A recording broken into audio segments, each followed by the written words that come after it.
Welcome to Streaming with Two Dudes, a podcast about all things streaming. Each episode, we break down some of the best series, songs, movies, and shows. I'm one dude, Parker. I'm dude number two, Jeff. And dudes, this episode, we're talking about Fear Street, Part 1, 1994. But first, Jeff, what else have you been streaming? Man, I'm still in a funk. I just got way too much going on with work.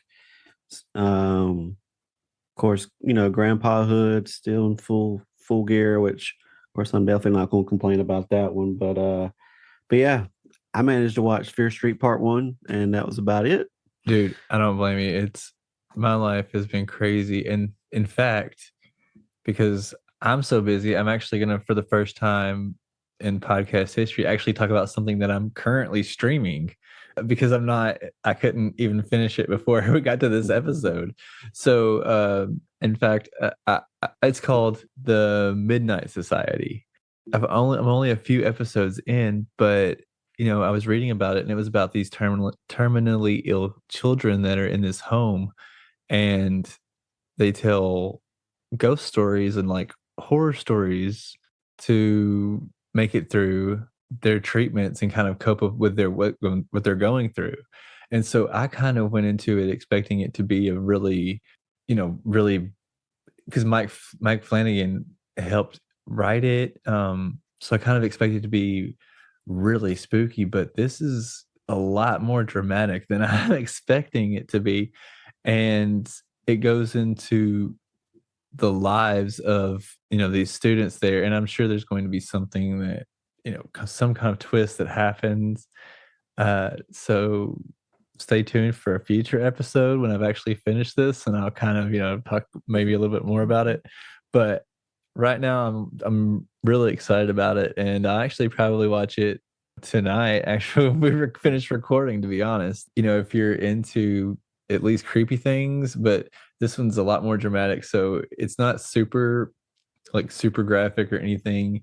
Just the format of it is this: it's about 75% talking about these kids and their actual what they're dealing with, and then the 25% at the end is the story that they're telling, or throughout the episode the story that they're telling, like kind of pieced in a little bit. But it's pretty good. I definitely recommend it so far. So if it sucks at the ending, scratch that. I'll totally take back everything. But right now, I'm expecting it to at least be good. Maybe not the best surprise of the month or anything like that, but right now I'm expecting it to at least be good and worth the watch. So stay tuned. We'll see.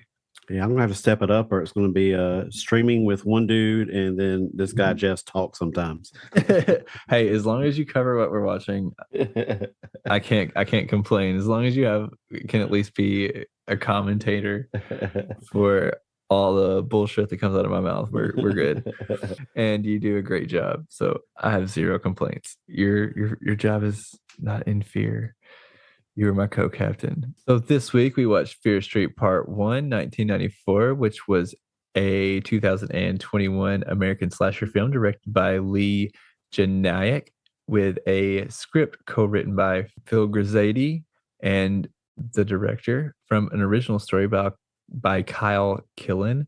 Grisady and Janiak, based on the book series of the same name by R.L. Stine. It is the first installment of the Fear Street trilogy, and stars Kia Maderna, Olivia Scott Welch, Benjamin Flores Jr., Julia Rewald, and Maya Hawke. So the film starts out in 1994 at Shadyside Mall with Maya Hawke working in a bookstore, which I thought was a video store at first, and I guess it was probably just because of Stranger Things.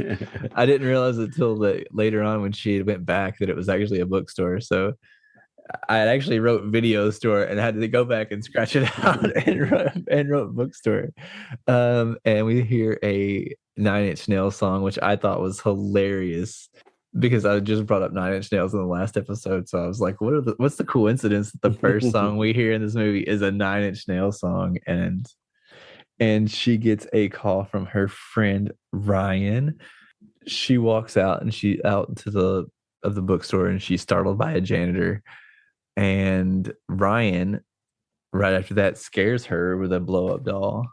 She asks for a ride home before going back to work. As they're walking away, Ryan hears someone whisper his name. Back in the bookstore, Maya Hawk hears a book drop, which startles her. And then she is chased by a killer dressed like a skeleton. She calls 911, but runs away before she can complete the phone call. She gets caught and pulls off the mask before dying, revealing her friend Ryan's face, who is then shot by security. Opening credits. And during the opening credits, we kind of get some flashes and it gives us a little background on the town. And we see that there's this shady side where some bad stuff happens. And we also see that there's kind of a rival town called Sunnyvale. And it seems like that's where all the rich people live and all the nice things happen. And Jeff, have you like you're from you? Would you say you're from a small town? Yeah, I A mean, small town, like because I'm from a small town, and so whenever anybody ever talks about how these small towns are about to collapse and all this, I'm like, you guys have a mall, and like I know you're a fan of Riverdale, and Riverdale is kind of the same thing. It's always like we're a small town, but I'm like, you can support a casino and you can support like all of the like a whole high school, and so just from one town, all of this. So it's like I'm like, it can't be that tiny. Like this is a mall. Like you have a mall in your town. Like how desolate is it? So well, welcome to the world of entertainment. Because one thing I've always found funny is when it's supposed to represent like a family struggling financially, or they're supposed to be on the poor side of town, yeah. but yet their house is bigger and nicer than probably any Yeah. house I've ever lived in. So I've always thought that was funny. It's like Right. they don't, and I don't know if that's because, which you don't know how much of it is an actual house or if they just build it, on the set. So I don't know if it's a matter because a lot of cameras have to fit in Yeah, I'm sure there, that's a lot but of it. But yeah. I've always thought that was funny though. Like, man, It, they're not poor. Look at that house. right, right, right. Exactly. I mean, like I think the only one that ever really had it right was funny enough, like Full House, because it took like three, full grown men to like pay rent and to like pay mortgage on one house So in San Francisco. did the opening sequence like remind you of anything, or did it make you think of another movie right off the bat? Uh, Not necessarily right off of the bat.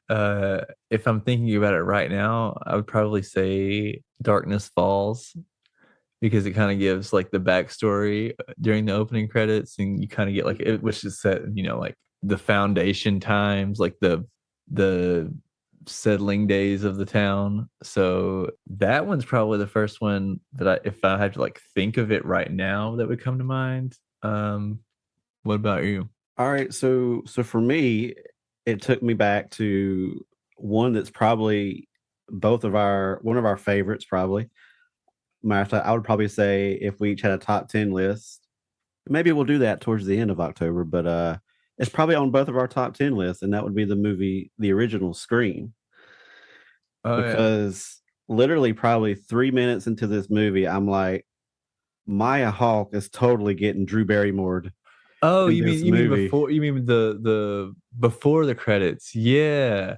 Yes. Okay, yes. Yes, I totally agree with what you're saying. And I Yeah, totally know where because you're going with this because I absolutely thought the same thing. Sorry, I thought you were talking about the credits in general. oh no, I'm Before the sorry. credit, yeah, before the credits, yeah, I'm totally on board with you. Because I was the same way. I was like, they totally screamed us here. Like, I thought we were Yeah, I gonna get mean, some Maya Hawke in this movie, and yeah, nope. because I think we both went into this not knowing anything about the movie. I mean, I knew Maya Hawke was in it, which is what attracted me, or kind of what led me to even knowing this series was on Netflix. Now, granted, Maya Hawke's probably not on the same level yet as Drew Barrymore was in Scream, but if I'm not mistaken, Drew Barrymore had kind of been out of acting for a while. I would say that she's actually probably exactly on the same page as Drew Barrymore You think? Okay. Because Drew Barrymore, I mean, even though Maya Hawke isn't necessarily wasn't necessarily I think a child actress. I don't think she acted as a child. I think, but like just being from an acting family and that being as much of her fame as acting in general at Yeah. this point, because that's what she's known for. She's known for being, is it Ethan Hawke and Uma Thurman. Emma Thurman? Yeah, Yeah. they're like their daughter. So like that's at this point that's kind of where Drew Barrymore was up until even Scream. Like she had Yeah. acted in things, but outside of ET, she was Drew Barrymore. Yeah. More than she was the actress. So I think it's parallels or the parallels were genius for with Yeah. that. I And I don't know if that's mean, what they were going with, but if it that was wasn't it, genius. yeah, it definitely felt like it. And of course, I mean, both you and I are huge fans of Maya Hawke, and I mean, I was crushed because even before she got killed off, I kind of Mhm. saw it coming. I Yeah. mean, what we were just talking about. I was like, man, they're going to scream this girl Yeah. right out of the movie. And I'm Yeah. like, come on. I was like, it's like they used her as a hook, just like they did Drew Barrymore. Because, I mean, when Scream did it, dude, that was like unheard of. And people were shocked. Hmm. It's like, how do you use a name like that and kill her in the first few minutes? Yeah. That I don't know if that had ever been done before. And so, and I would say Maya Hawke was probably the biggest name on the cast list for this movie, at least in my book, as far as I'm Yeah. not, I don't think I recognized anybody else from the cast yeah, I didn't either. except So for the very end, which I mean wasn't even a real part of the movie, I guess, outside of her voice. But the woman who winds up being C. Berman, I mm, recognize her. But outside of that, yeah. but yeah, love the opening, but obviously didn't like Maya Hawke's character being killed off. But hey, comes with the territory in a horror flick. Yeah. I mean, I applaud it. It was great.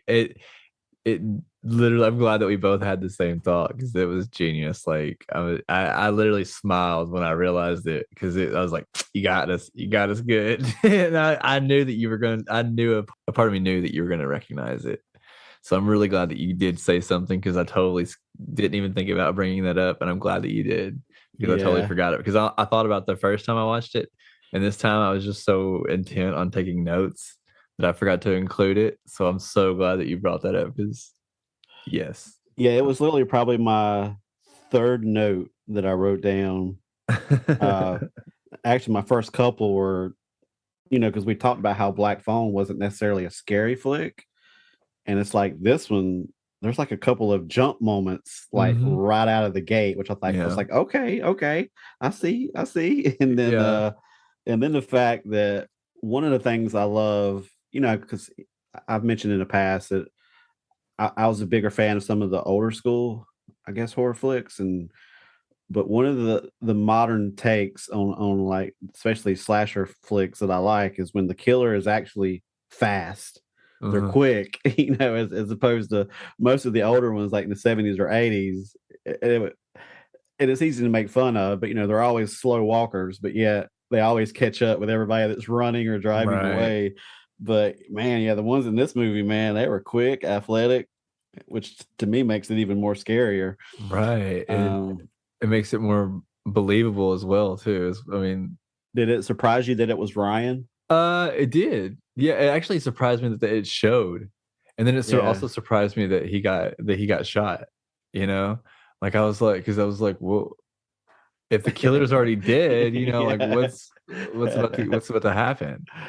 From there, I was so ready to see what was going on because like I said, like you said, like I was kind of set up for like, okay, they're gonna kind of go with the Scream setup here, like where it's gonna kind of take like a riff on Scream, like that's kind of what this Fear Street series is gonna do, like they're gonna kind of make riff on different riff on different series, and so when they did that, I was expecting it to be so they got me like with a double whammy because not only Yeah. did it show, like with the Maya Hawk, but then I was expecting a scream then, and then when the killer actually died, in the first like 5 minutes, I'm like, what is going on now? Like I really don't know what's going on.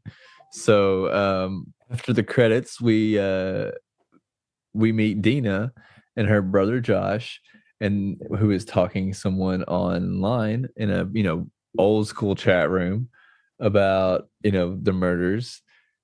He and some others think it's related to a witch named Sarah Fear, including a cheerleader slash drug dealer named Kate and Simon, another drug dealer. Dina quit band, but wants to see her ex Sam, who is getting a little handsy with some dude at the candlelight vigil that's being held for the murders at the mall. I like the play on words there as far as the name. Fear.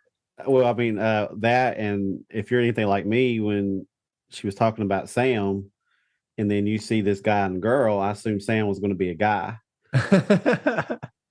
And, then it's the girl that meets up with her later and they have the argument. It's like, okay, that's a nice little twist because Yeah. I was totally expecting the guy, but Yeah, they got you with a little bit of with like they tricked you with anticipation on what you're yeah. yeah. So a fight breaks out at the candlelight vigil between Dina and Sam and the football players. Sunnyvale chases the bus and wrecks on the way home. Dina and Kate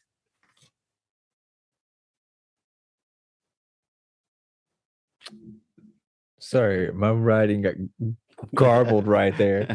Dina and Kate were gonna throw the water, but Dina's hand slipped and throws the whole cooler onto the car, which caused them to wreck. Sam stumbles out and is a little bloody and starts to see a little flashes of the witch and pukes on some blood on Simon. Dina and Josh see someone dressed like the skeleton killer. They think it's Sam's boyfriend, Peter. He also shows up where Kate and Simon are babysitting, going through the laundry. They group up together and go to confront Sam at the hospital. The real Peter gets killed, and they all take off, seeing that it's Ryan back from the dead, question mark. They try to tell the cops, but they don't believe them. So Dina steals a gun. Simon is the first to find out that Ryan isn't the only one back from the dead. Josh tells them it really is all Sarah Fear. They try to stop the curse by burying the body and putting the bones to rest, but that cliche didn't work. They find out the killers are after they find out that the killers are only after Sarah and her blood. And they hatch another plan to use Sarah as bait at the school and blow the killers up. That didn't work. The killers kind of pull a Terminator 2 and T-1000 themselves all back together and go back after the group, or go back after Sarah, and they try to figure out another way to keep Sarah alive by researching why one girl from a past massacre survived.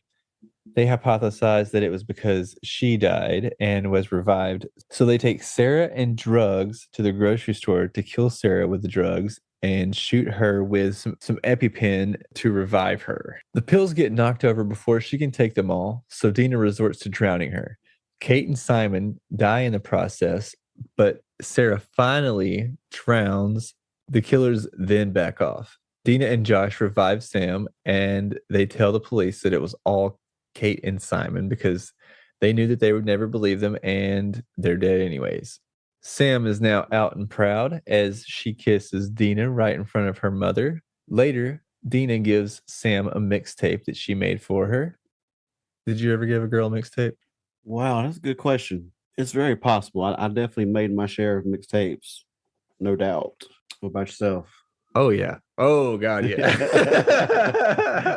So I mean, I definitely made mixtapes, but when I was to the age of doing like giving girls things like as such, I definitely did mix CDs. I can't tell you how many burned CDs that are out there that I probably have my name on them. Like the two used from me's, and oh man.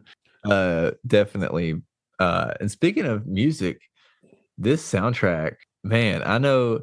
I mean, how old were you in '94? Ooh, I would have been, hold up, eight, 18. So I mean, Yeah, this that was the year music, I this graduated. right? So this music must have been like some of your music, right? Yeah, I mean, it, it's funny because sometimes when I watch a movie, I have to keep reminding myself what when it's taking place.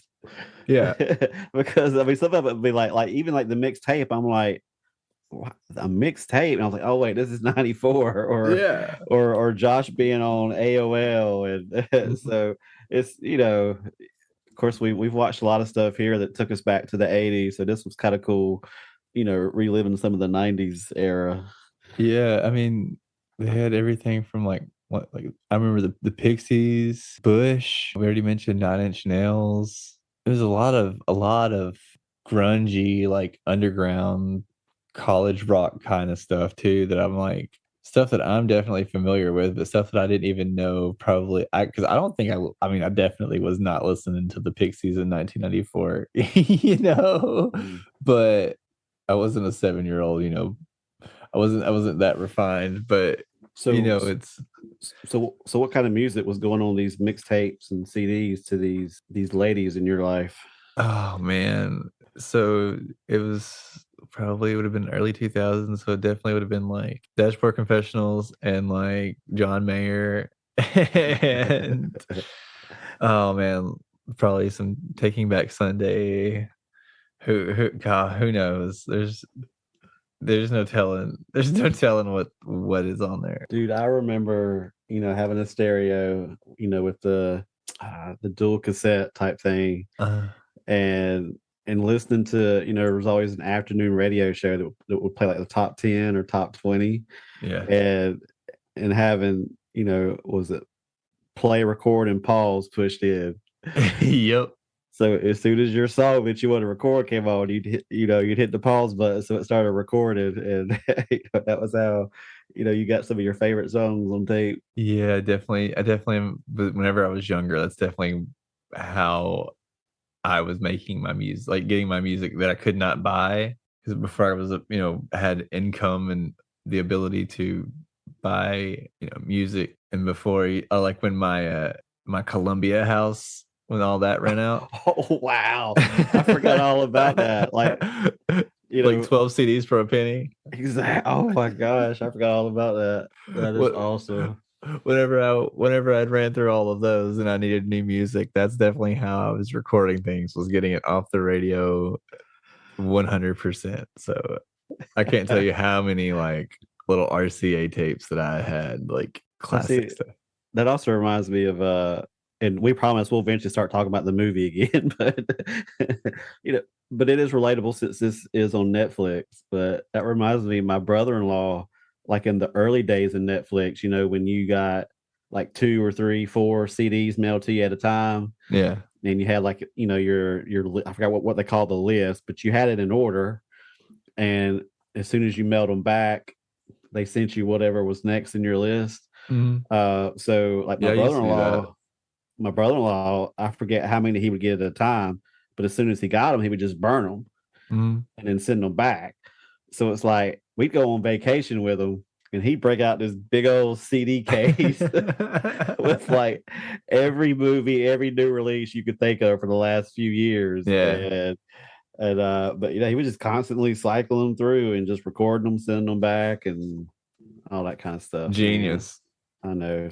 Genius. I mean, I definitely grew up in the kind of thing where my family would come home with some DVDs because they knew somebody that was at work that had, like they're selling them, out of the back of their car for, like, here, I know that you like this kind of, I know you like these movies. I bought all of them, they were like 3 for $5, so I can't tell you there was, especially, during my high school years, I can't tell you how many of our DVDs were the burned DVDs with the Sharpie. Yeah, So good times, good times. good times indeed. Piracy at its finest. Love it. Love it. The phone rings and C. Berman, the survivor, is on the phone telling Dina that it is never over and she's not safe. That's when Sam shows up and stabs Dina. Josh is talking online and doesn't hear the struggle going on upstairs. He feels a hand on his shoulder and sees the reflection. It's Dina. She's overtaken Sam and hogtied her in the kitchen. And then we see I guess an epilogue, little epilogue scene where we find out that, Dina's still alive. Her and Josh have gone to see Berman's house to figure out how to end it.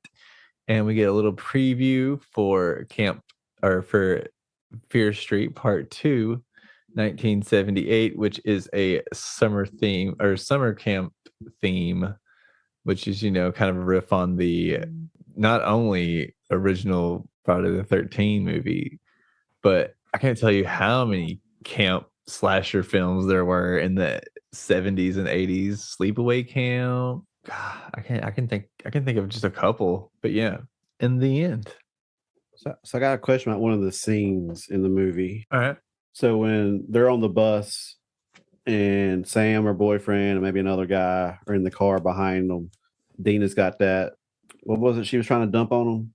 Or was thinking about I think it dumping was on 'em? it was either Gatorade or water. Okay. What is the deal with her nosebleed? I don't know. That because when I saw what it meant as far as Sam was concerned, I was like, well, what was Dina's connection? What because she seemed shocked that her nose just suddenly started bleeding, and that's what ultimately triggered all the events afterwards. Right. I don't know Uh, if the witch is something that the witch did to cause the series of events to happen, yeah, or maybe we find out, later on in the films, like in the series, because I haven't watched any of the other ones yet either. Maybe we find out that somehow that's related, yeah, to what's going on, because that could be a possibility. So I don't know, because yeah, we don't really find out anything about that, and I wonder the same thing. I was like, why would they point that out? But yeah, they never did kind of resolve that conflict about why. But I mean, at the same time, sometimes noses bleed, so it could have just yeah. been random as well. So I mean, it's one of those things you can't be too upset, but it could just be they could just needed a reason for it to slip out of her hand. How'd you like it overall? I liked it. I thought it was pretty good. Like I said, it was a good contrast to Black Phone that we watched last week. This one was definitely on more your traditional scary movie. Hmm. So I enjoyed the few jumps I got in the movie, and just kind of the traditional slasher film. But Yeah, I I really enjoyed the characters that they didn't follow the typical formula with the 4, 5, 6 main characters that they used, and I found myself a lot more invested in these characters than I typically do a horror flick. yeah, Um, to me, it seems like you might be invested in one or two, and the other ones are just casualties of war. It's just like doesn't yeah, bother you that much. But man, I found especially Kate and Simon. I mean, because I don't know. I guess for some reason, part of me thought they would probably all survive, yeah. um, I did too. or at least not. But then it's just like I don't know. It's like it happened so quick. It's like I wasn't even prepared. And I'm Yeah, like, oh man, not Kate and Simon, especially. I mean, I love Kate. I thought she was awesome. Um, but yeah, I mean, overall, I mean, I thought it was. I, I will say I wasn't in a hurry and excited to rewatch it like I was Black Phone, mhm, but overall, I still thought it was very solid, and I am excited to watch the other two. Of course, we won't discuss those on our podcast this month, but I did enjoy it enough to where I want to see the trilogy and kind of how it yeah. plays out. So they did a really good job of really getting you invested in the characters. And Yeah, I agree. So I don't I'm familiar with R.L. Stein. I don't That might have been something that you might have been a little too old for with the Goosebump books, but that was right in my wheelhouse. So, I mean, even though this wasn't necessarily it wasn't even written by him, it was just inspired by a series that he had done, which I haven't read any of the Fear Street books, so I don't know anything about that. So I don't know if the setting is the same and all of that, goes on. But they did a really good job of the way that they capture the way his stories happen, because the way that like they focus on the characters, it's a very it's very important to like the horror of what's going on and in a lot of the books. You know what I mean? Like usually they're there to serve a lesson just as much as scare, in some way. And so you have to become attached to the characters in order for that to happen. So it's really interesting that how well it is. Like when I was watching it the second time, it really reminded me of. I was like, this was like kind of even reminds me of the episodes of Goosebumps where they, that were based on the books. Where I was like, this is just better acting and better produced and better written versions of that. Like this reminds me of Goosebumps at this point. Like the second time I watched it, so I enjoyed it as well. So it was like Goosebumps for kids, and maybe Fear Street was like more like teen Yeah, because novels. yeah, I do know that he wrote a little bit more adult things, both before and after, and probably during Goosebumps as well. But I just never expanded outside of the Goosebumps. I don't know why. Maybe I should, because I really enjoyed the Goosebumps as a kid, and I don't know, and I enjoy reading now. Stephen King, in fact, is even one of my favorite authors. But I've I've never read any more of the books outside of Goosebumps, but I know he's written a lot, but Yeah. maybe I should. Yeah. So, who is your dude or dud of the week? All right. So my dude of the week, I'm giving it to Josh. Josh. I Nice. really like Josh's character. I don't know what it was about him. Just like a nice, humble kid. And of course he was the one that knew all the history and kind of pieced everything together. So I mean he was basically the brains behind the entire operation. But Yeah, he was the Donatello. to me, it wasn't even so much that. It's just like you get to see him grow up in a lot in a short period of time. And Yeah. the little thing he had with Kate, and which of course I'm sure it was, devastating to have to, her brains get mutilated, but Oh, yeah. but I don't know. Is I really liked him from the very beginning. Just he's funny, just a great kid, and it's just doing the whole internet chat room, back when kind of before it really took off. So, but yeah, it would Yeah, I be. don't even think I knew what the internet was in 1994. I remember, like in high school, it was like a big deal. There was a computer in our library that was hooked up to the World Wide Web. We threw out the World Wide Web. And but of course it hadn't really taken off or anything, but like you could sign up to go jump on it and kind of, which I don't even know what all would have been on it at the time, but yeah, that's like probably my first memory of the internet in general. But yeah, so what about you? Who's your dude or dud? My dude of the week is Simon. Okay. The first time I watched it, I thought he kind of, honestly, he was kind of the probably my lesser characters. But the second time I watched it, I fell in love with the kid. I mean, he's a great friend to everybody. He's super nice, and you find out that the kid's been working like at this grocery store to support his family since he's 15.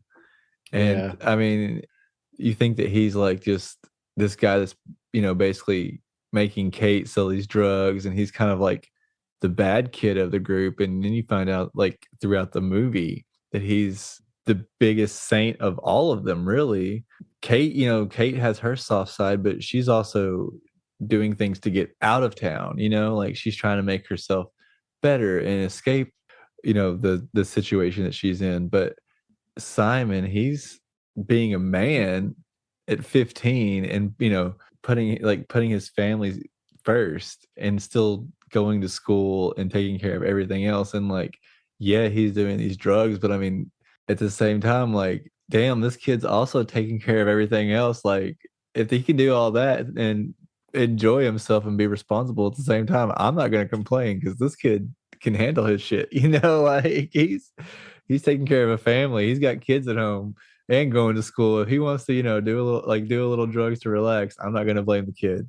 By all means, he pulled a double shift. He's wearing a bloody shirt because he pulled a double. Like, leave the kid alone. Yeah, So Simon is my dude of the week.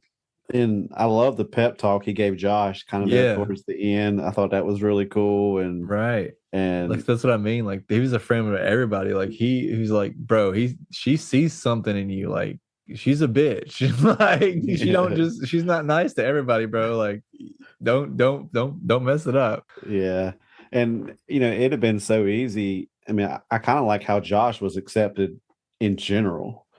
Because back then, I mean, of course, we got a lot more years of the internet under our belts now, but back then, I mean, I think maybe he was called a nerd by somebody. It might have been Simon or somebody, but uh, that that type of character would not have been accepted very well, kind of in their mix, as Yeah. far as like Dina, Simon, and Kate. And I love how, They were a um, motley crew, right? Like they're just yeah, all like I always love movies like that where it's just like they don't really fit because I mean that's really honestly like how a lot of high school really is. Like if we're being honest, like it's not always sometimes it is, like this group and this group is like a group of basketball players hanging out, a group of football players hanging out. But for the most part, like you get the people that this guy's, good at video games. This guy's the funny guy, like this guy's the guy who is a little athletic and, he's the one that kind of like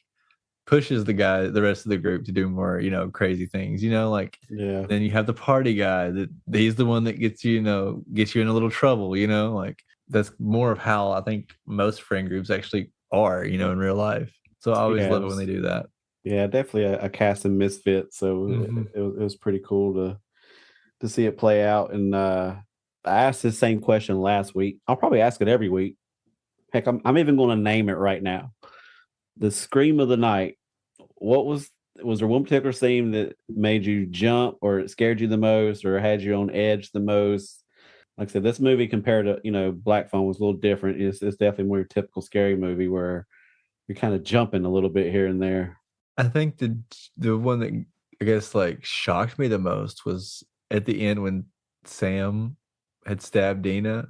already because I mean like this was scary but it actually takes you can always, I mean the way the music's set up like I've seen so many horror films that when I do have a jump I will make a note of it and I will enjoy it because like the way music is usually set up and the way they usually set the scenes up they don't really get you anymore, so it's Yeah, really hard to get a good jump scare in a lot of films nowadays. But as far as I guess the most shocking, that one got me the most because you didn't know. I mean, like she was there and she looked creepy, but when Dana just backed away and revealed that she had already been stabbed, and you didn't know what was going to happen after that, like it just cuts to Josh and you don't even hear, I mean you're kind of in his head right then, so you're just hearing the yeah, music and hearing the typing, so you don't really hear the fighting going on upstairs, so you don't even know that she's still alive at that point, you're just like because I mean we've already like you said we've already seen two people that we do love, Kate and Simon, they've gone down, so it's like you don't know what's going on now. Dina, like yeah, now the main girl that we were fighting through this whole time, like, and then is Josh, and then of course, like we found out that they're actually fighting, but then we see a hand on Josh's shoulder, and it's just like, is Josh next? And yeah. then we find out, Dana's got the girl hog tied up, and everybody's safe. So, what about you? What was your jump scare? So this is going to seem odd, but you're probably like me. Anytime I'm watching something like this, I'm wearing headphones, so I'm picking up all the sounds pretty loud.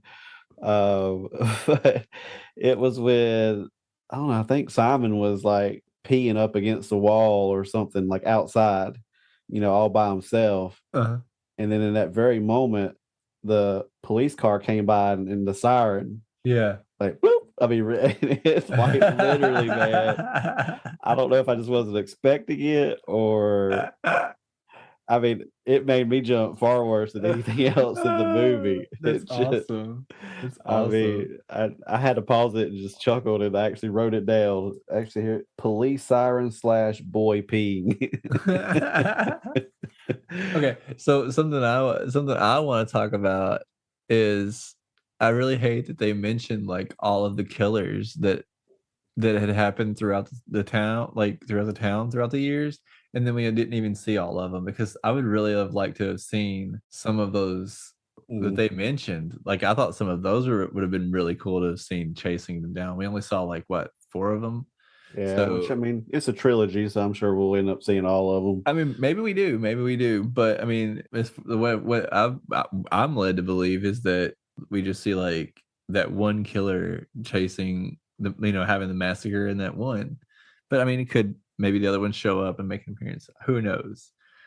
We'll see. But I mean, in the 1666 one, that's the first one, so we're not going to see any of those in that one. So we don't see him in the second one, we're not going to see him. But I really enjoyed some of those other ones. But hey, I mean, maybe those actually are from the books, the Fear Street books. Yeah, So could I don't be. know. I don't know. Before we rate the film, anything else you want to talk about? So, is there the sheriff? I can't figure him out. Is he dirty? Is he? Oh, I don't like him either. I don't know what the deal. I don't know what's up with him. I can't figure him out. I can't either. I can't tell because I mean, he obviously seemed pretty shady, but at the end, he actually seemed like he was pretty remorseful. Like he seemed like he regrets actually not believing the girls about what was going on. So yeah, I can't tell either. Because I know there for a while, I was thinking the direction it was going that he was in on it. Yeah, like maybe he was some kind of like force working for the witch or something like that. Something like that. I wasn't sure, but I just I don't know if something didn't seem right about him from early on. Hmm. But I couldn't place it. But I do have one little piece of trivia for you. Yeah, Do you know how and why this trilogy fell in Netflix's hands? I don't. So it was actually meant for theatrical release. I forgot who owned it. It was not obviously not Netflix, but it was supposed to come out in 2020, and of course the pandemic had other ideas. Yeah. So it basically got canned, and then eventually Netflix picked up the rights to it. If I'm not mistaken, they released part one week, and then they released the other two the following week. Yeah. So it was like boom, boom, boom. But Yeah, I but yeah. remember them being released last year, and I just never got around to watching them. But Now I'm not sure if like if theatrical release, I doubt they would have done something like that in the theaters, but maybe the theaters it was supposed to be released. I don't know, maybe a year apart, or I don't know, but I know it was originally just meant for theatrical release before the pandemic kind of changed their plans. yeah, But interesting. yep, That's cool. I did not know that. that's all I got to say about that. All right. Well, we have pretty much, I think, talked about this movie as much as we can. What do you give this? Let's give it what should we rate this out of? I gave it the rating scale last week. What should we rate this out of? Five Hmm. whats? Out of 5 mixtapes, Oh, that's a good one. All right, Jeff. Out of 0 to 5 mixtapes, 5 being the best, 0 being the worst, how many mixtapes would you give this movie to let it know that you love it? so this was one of those where, for whatever reason, the first go through, I was just meh. I just thought it was okay, but it helped that I went in with like no expectations. Mhm. Um, but then as I started like reading more about it, kind of doing a little bit of research, and kind of thinking back on it and kind of watching it again, I'm like, that was actually a pretty good movie though. I almost regret giving Black Phone a 4. I almost feel like maybe now I should give it a 4.5. So I'm going to give Fear Street Part One a solid 3.5 because it's not on the level of Black Phone in my opinion. Again, I wasn't as excited to rewatch it as I was Black Phone, but I am interested to see part 2 and 3. But so 3.5. What about you? All right. I enjoyed it. I'm actually gonna agree with your point. It's definitely better on the rewatch. I honestly didn't have time in between my rewatches to really do any, amount of actual research and deep diving on this one this time. So but I did, think about it, in a set aside time, and allow myself to like kind of give myself time to enjoy it, like, and think about it. And the second time, I definitely enjoyed it a lot more because originally I was going to give this a little bit of a lower score, and I thought that this was probably going to be on my lower end of the scale for the month ahead. I definitely was not going to give it a higher score, but after watching it the second time, being able to think about it, even after the discussion, it bumped it up a little bit more. And so, the way I'm kind of giving my scale is kind of like how much I would recommend it. I wouldn't recommend it at all if I gave it a 0, like, to anybody. But for this one, I'm gonna give it a 3. Like, I would. Oh, you like scary movies? Like, oh, you'll probably like it. Like, you're not gonna love it. You're not gonna like. I don't think it's gonna cause anybody to like become fans. Like, no one's like, my favorite series is the Fear Street series. Like, I don't think anybody's ever gonna be screaming that. But it is fun. It's fun, but from my horror movies, like, if you're not gonna be totally scary, I want you to at least be funny. And like, they kind of had a little bit of that going, like, as far as like being a little bit more, I guess, like, self-aware of what they were doing, like at the beginning with the scream. And I thought, oh man, if they're gonna keep doing this, and like playing on this, like, then it's gonna be great. But they kind of, just didn't really, outside of killing, some of the main characters at the end, didn't really play too much on like, like what to expect. Like, you kind of, expected everything that was gonna happen. So I mean, I definitely had fun.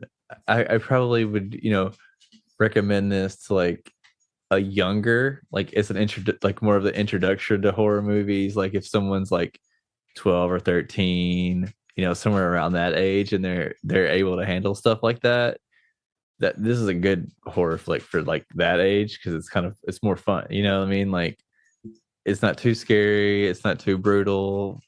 I mean, there's violence for sure, but it's not super graphic. Like, it definitely falls in the line of like, the over the top kill scenes that we saw in the 80s and stuff like that. So, but yeah, I'm gonna give it a solid 3, which is still good. It's better than average. It's better than average. So that gives us an average of 3.25, which puts it below the Black Phone, which is fair. Yeah. That puts it at number 2 on our horror films. So And that's why I struggled with it a little bit, because I'm like, so this was my dilemma. 3.5 only put it a half a point below Black Phone. And I thought Black Phone was better than a half a point better. yeah. But my brain also thinks like in scales of 10. Hmm. So I'm like, well, if I give it a 3, which I thought would have been more fitting compared to Black Phone because it was a full point below, I'm like, that's a 6 out of 10. And I'm the type of person, no matter what it is being reviewed, if it doesn't get at least a 7, I'm probably not giving it any attention. I'm not going to buy it. I'm not going to watch it. I'm Yeah. not. So I'm like, I don't want to give it a 3 because that's kind of like a 6 out of 10, and I still think it's worth. But that's just the craziness the way my brain was thinking. So that's why I went with the 3.5. I mean, that's good. I think 3.25 is fair for this film. I mean, like I said, it's not it's not gonna win any awards. I don't even think it's gonna win any like fan awards. I mean, even outside of like Maya Hawke's performance, I don't think anybody's gonna be like, oh, this is my favorite character. Like I said, I don't think there's any fans, geeking out over the Fear Street trilogy. But I mean, maybe over time, who knows? But Yeah, I mean, it's been out for a full year, so I don't recall hearing a whole lot about it. But part two does have Sadie Sink, yep. which, I mean, Maya Hawke and Sadie Sink, definitely my two favorite female characters from Stranger Things, if not my two favorite characters all around Yeah. from Stranger Thing. But Yeah. interesting thing, and hopefully it's not any kind of spoiler, but the girl that played Kate I thought she did amazing, and this is like her coming of age. This was like her first big break. Mhm. She didn't really do a lot prior to Fierce, like some small stuff that didn't, but she's starting to gain a lot of traction. So she could be an up and comer. But in her credit, she's listed in part two and part three as well, Okay. which I'd always wondered. I wasn't sure, is there time travel involved? Does anything happen that changes the events to It where might be Kate? one of those. It might be one of those films where, like, we see some of the characters from the first movie just playing different parts, like the actors playing their former, uh, what's it called? Like relatives, like their ancestors, like they're playing their Oh yeah, ancestors. I that's right. think. I didn't think about that. That's very true. Or even like flashbacks. I don't know, but yeah, she is listed as in the other two as well. So like I say, it could just be what you'd mentioned. Did you look at Uh, any of the other? Which I mean, we know that like obviously Dina and Josh and well, Sam. let's click on Mr. Simon, and I'll find out right now live. All right, we're hearing it live, folks. We got Jeff clicking right here. He's gonna scroll on IMDb. He's gonna keep looking, Josh, scrolling hard. He is also listed in all three. All right, so yeah, then it's probably Yeah, probably something similar to that, where they're playing like relatives or ancestors or something like that. so cool. So next week, this is gonna be Jeff's choice. Jeff, you have seen this one. This is one that you picked for me because I have surprisingly never seen it. Like you had to go through, but probably 6 or 7 films that I shot you down where you're like, "Have you seen this one?" Yes, I have. Have you seen this one? Yes. So he found one. And Jeff, what are we watching next week? Yeah, it was difficult to try to find one, and to be honest with you, I'm pretty sure it's one I've seen. It's been so long as I don't remember anything about it, so it'll probably feel like I'm watching it for the first time. But not only was it finally one that Parker hadn't seen, but I thought it would also be nice out of the five that we're watching this month to have kind of like one older classic. So that's kind of the direction we're going. So it's an American Werewolf in London. Very often on whether it's like a top 50 or it's always on some of the top lists all time of horror flicks. Yeah, I really honestly don't know how this one slipped. And I've actually seen the sequel whenever it came out, whenever I was younger, American Werewolf in Paris. And it was really goofy. And I remember just thinking it was kind of, and maybe that's one of the reasons I never watched this one. But I am excited because I know it's always gotten great reviews and you've never let me down with your recommendations so far. So I'm excited for Well, this one. like I said, this is a strange recommendation because it literally just one that I finally found that you hadn't watched. And I don't remember anything about it, so I don't even remember if I liked it or if I thought it was just god awful. All right, But y'all heard it here first, folks. This is Jeff's favorite movie of all time, better than Citizen Kane. If you don't yeah, like it, get out of this country. yeah. I mean, to me, it's gonna be interesting just because I think this was from like 1980. Mm, So sometimes just seeing the difference in special effects and just yeah, this is definitely the oldest film that we're watching this month for sure. so, But but I heck, definitely I love this. Love this era. So yeah. Gosh, the original Halloween was it late 70s? I want to say like 78, maybe.